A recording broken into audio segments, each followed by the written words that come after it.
Well, it seems I got a chance to go against the grain here a little bit and point out a story hits a little close to home.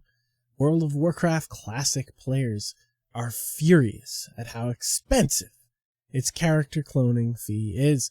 It will cost players $35 to play the same character on Burning Crusade and WoW Classic servers, but that seems unfair, writes Steven Messner from Politically Correct Gamer. So I get this is a feeling a lot of the community of WoW players have, particularly the classic community, obviously. And game journalists, obviously, they're going to take that stance because, like, publishers bad, okay? Game devs bad unless I like them. And then they're, the workers fighting the bourgeoisie or whatever garbage commie crap they put out. Here's the thing. Okay, Blizzard is not a charity. And $35 so that they can clone. This is what they don't want. Let's say they just say, okay, do it for free, right? Or some non-arbitrary fee. Everybody will copy their classic character over to Burning Crusade, and they'll leave it on the classic servers. And then Blizzard has got a bunch of dead fucking servers. And they don't know who to merge and who not to for classic, right? Because everybody's going to be playing Burning Crusade, but they all have to have their characters that they're never actually going to go back and play for a large chunk of these people.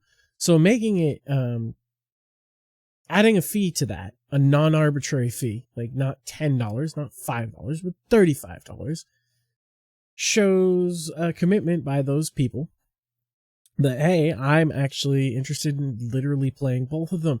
The bulk of classic players are either going to stay on classic because they love classic and that's the experience they wanted, or move on to the Burning Crusade. And in fact, the bulk are going to just move on to the Burning Crusade. So, yeah. You move your character over. Well, no, you don't even move your character over. I guess they just update. So I'll be still Grobulus. Grobulus NA or whatever. It's PvP RP server. I really love our server. It's awesome. It's a good time. I got a gnome warlock. I'm still leveling. You see, that's the other thing is hardcore players have probably beat all the raids. I haven't got to 60 yet because life gets in the way, and Blizzard makes bad decisions that make me boycott them for several years. But I picked the game up because I was like, well, Burning Crusade, that sounds like fun. So I'm just going to move my guy over. Now here's where he says it seems unfair, and he does quote in this article here that they can fuck off with the $35 to keep a copy of our character on classic servers, reads one comment. It's such a shameless money grab for a service that should have been included and free with the release of PC. Why? Is this a charity now? Is Blizzard running a charity? No, you don't get to decide it. Well, you do. You do get to decide it. Guess what?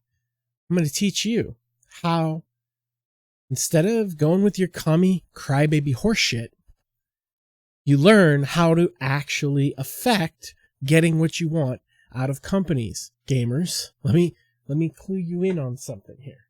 It's really important. Listen close.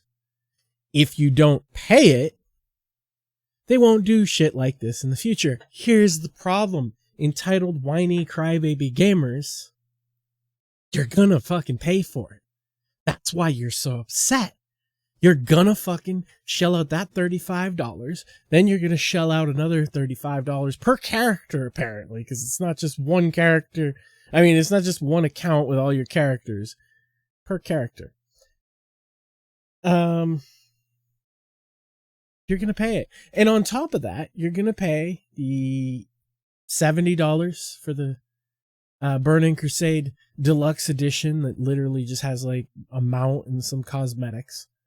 And people are going to be like, oh yeah, but mounts are important. We define our characters with our mounts. Yeah, by hard to get ones. If you think opening up the checkbook makes it a hard to get prestigious mount, then why is it that people spit in game on people with store mounts? So how prestigious is it really? It's not prestigious at all. And if you see somebody on a store mount in retail WoW, even if you're not the type to spit on them, what do? You're like, oh, that's kind of a nice mount. Too bad that, it's $30 or whatever. And you don't fucking care about it.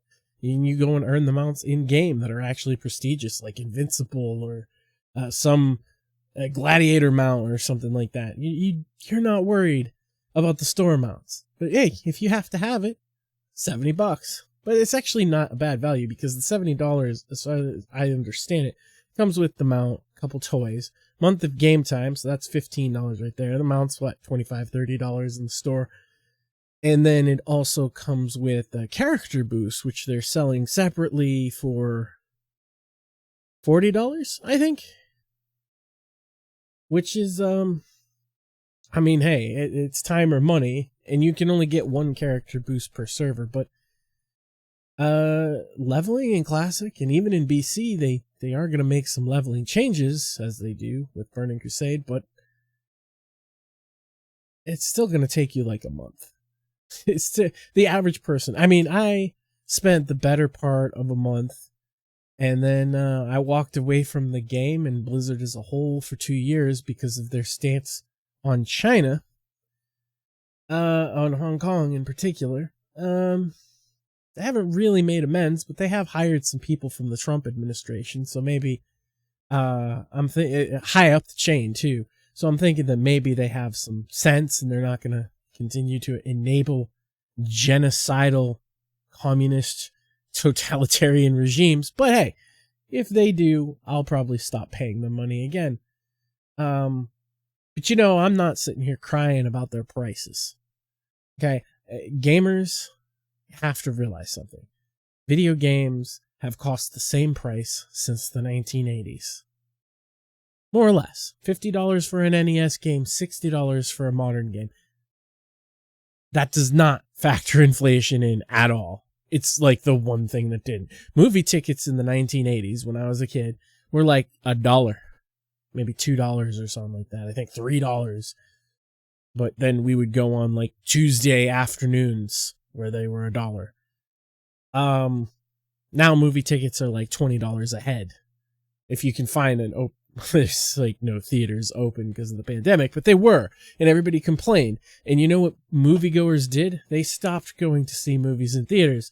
And despite the pandemic being the proclaimed reason to close down all these theaters, it was just a convenient excuse for a lot of these companies because they weren't like Warner Brothers, all the big movie studios, they weren't putting butts in seats anymore because the price was too high. Because when the price is actually too high for what it is, people won't buy it. If this character transfer was $300, nobody would buy it.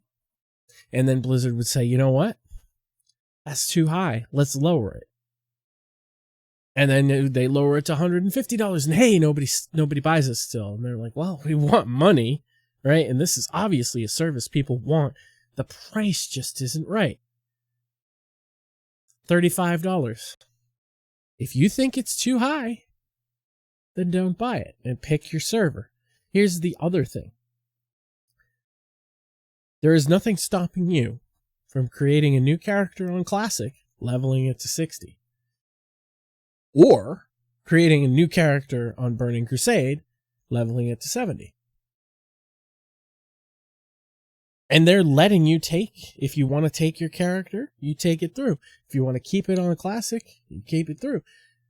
None of this, if you want to play the Burning Crusade, all it's going to cost you is the subscription fee. That's actually a really good deal. Classic was a good deal too. You know what? They didn't think a lot of people would play Classic. Then they did. And they said, well, funny enough, a lot of people playing Classic. Let's see if we can find a way to monetize it.